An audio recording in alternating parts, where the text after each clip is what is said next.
እህቴ ትዕግስት ያሳዘንሽው ያስቀየምሽው ያበሳጨሽው ህብረተሰብ አረ የዛሬ 5 ዓመትማ በእርግጠኝነት ምናምን የሆነ ነገር እንላለን። እውነቱን ልንገራችሁ አባት ከሌለ ጋጠ ወጥነት አለ። ብዙዎችን ያስቆጣው ንግግር ከቀናት በፊት በአንድ ፖድካስት ላይ በመገኘት አንድ እህታችን ትዕግስት ወይንም ቲጂ ፐርስፔክቲቭ በመባል የምትታወቅ ሲሆን እሷም የተናገረችው ንግግር ብዙዎችን ያበሳጨ ያስቆጣ ጉዳይ ሆኖ ቀጥሏል። የተናገረችውም እንዲህ ነበረ። አባት የሌለበት ቤት ወደድክም ጠላህም ጋጠ ወጥነት መስፈኑ የማይቀር ነው በማለት በሚዲያ ላይ ሐሳቧን አጋርታ ነበረ። ታዲያ ይህ ጉዳይ በእጅጉን በማህበራዊ ሚዲያ ላይ ሲዘዋወር ተመልክተናል። ታዲያ ጉዳዩ በዚህ ያላበቃው በቲክቶክ ማህበራዊ ሚዲያ ላይ ሳራ ኔክስት ፋሽን ሀበሻ በመባል የምትታወቀው እንዲሁም በቲክቶክ ገጿ ላይ ከ160,000 በላይ ተከታዮችን ያፈራች ስትሆን በትላንትናው ዕለት ለትዕግስት መልእክትን አስተላልፋለች። ያስተላለፈችውን መልእክት በቪዲዮ ይዘንላችኋል። ቪዲዮን የምትመለከቱት ይሆናል። ብዙ ሴቶች ሆኑ ወንዶችም በእናት እጅ ባደጉባት ሀገር ላይ እንደዚህ ያሉ መልእክትን ማስተላለፍ በጣም የሚያሳዝን እና አንገት የሚያስደፋ ጉዳይ ነው። በዚህ ጉዳይ ላይም ብዙ ክርስቲያኖች ቁጣቸውን ሲያሰሙ የቆየ ጉዳይ የተመለከትነው ነበር። አሁን ግን ለትዕግስት ወሳኝ ጥያቄ የቀረበላት ይመስላል። ይህም ጥያቄ ለትዕግስት እንዲደርስ ቪዲዮውን ላይክ እና ሼር አድርጉ። ሳራ ኔክስት ፋሽን ሀበሻ ያስተላለፈችውን መልእክት ተከታትለን እንመለስ። ቪዲዮውን እስከ መጨረሻው ተከታተሉት። እህቴ ትዕግስት ያሳዘንሽው ያስቀየምሽው ያበሳጨሽውን ህብረተሰብ ውጪና ይቅርታ ጠይቂ። ይሄ የእህት ምክር ነው። ምክንያቱም ሁሉም ነግረውሻል ምን አይነት ጀግና እናት ምን አይነት ቆራጥ እናት እንዳሳደገቻቸው። እኔም ከዛ ውስጥ አንዷ ነኝ። የራሷ ልጆች አልፋ እንደገና የዘመድ ልጆች ጨምራ በበረሃ እየተንከራተተች ፍቅር እየሰጠች እየተንከባከበች ስላሳደገችኝ እናት ነው የምነግርሽ።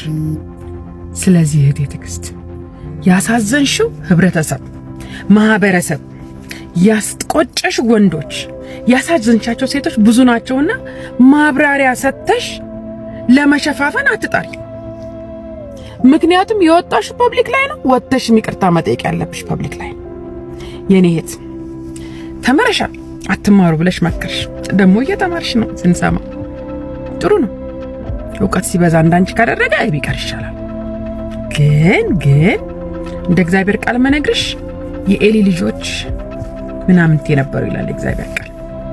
ስሚ ሙሴን እየተደበቀች ሳይሆን እየተከፈላት ጡቷን ሄዳ የምታጠባ ጀግና እናት እኮ ነበረች። ሰው ቤት ልጇ እያደገ አባቷ አልነበረም እየሄደ የሚያየው፣ እናቱ ነበረች የምታጠባው ያሳደገችው። ብዙ መጽሐፍ ቅዱስ ጥቅሶች ልጠቅስልሽ እችላለሁ እንደ ክርስቲያን፣ ግን እሱ አያዋጣም። ጥቅስ ማንበቡ ላንቺ አያዋጣም። ያሳዘንሽውን ህብረተሰብ ውጭና ይቅርታ ጠይቂ። የኔ እናት ውጭና ይቅርታ ጠይቂ። የብዙዎች እንደ በቅርብ ጊዜ ተዛርሽም ለትግራይ ጦርነት ስንት አባቶች ሄደው እንደተሰዉ በተኙበት አልሰማሽም? እነዛ አባቶች እናቶች ናቸው ዋጋ ከፍሎ ያሳደጉት። ጋጦጡ እንደ ልጆቻቸው አልወጡ። ብዙ ሰው ቁም ነገር ሳይዝ እድሜው እየቆሰቆሰው ያለው ለምን ነው ታውቃላችሁ? የሆነ ታይም በራሱ ይዞልን የሚመጣ ያለ ነገር ይመስለናል፣ ወይም ጊዜ ስለሄደ ብቻ የሆነ አዲስ ነገር የሚፈጠር ይመስለናል። አረ የዛሬ 5 ዓመትማ በእርግጠኝነት ምናምን የሆነ ነገር እንላለን።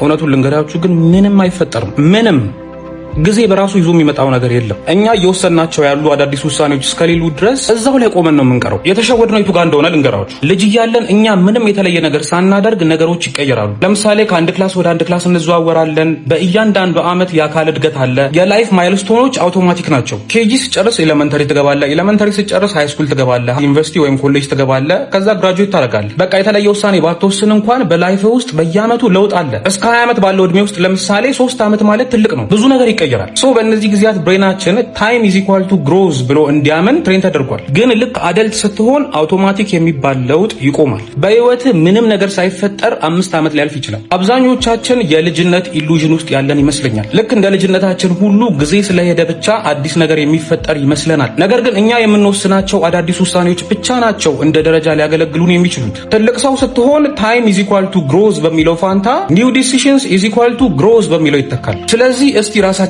እንጠይቅ። በዚህ ዓመት ውስጥ ምን አይነት ቦልድ የሆነ ውሳኔ ወስኛለሁ? አቅጣጫ ሊቀይር የሚችል ምን አይነት አዲስ ነገር ጀምሬያለሁ የሚለውን እስቲ ራሳችንን እንጠይቅ። አዲስ ውሳኔ ካልነበር እዛው ነን ማለት ነው። በህይወት ስንኖር አንድ አይነት ቦታ መቆም አይቻልም።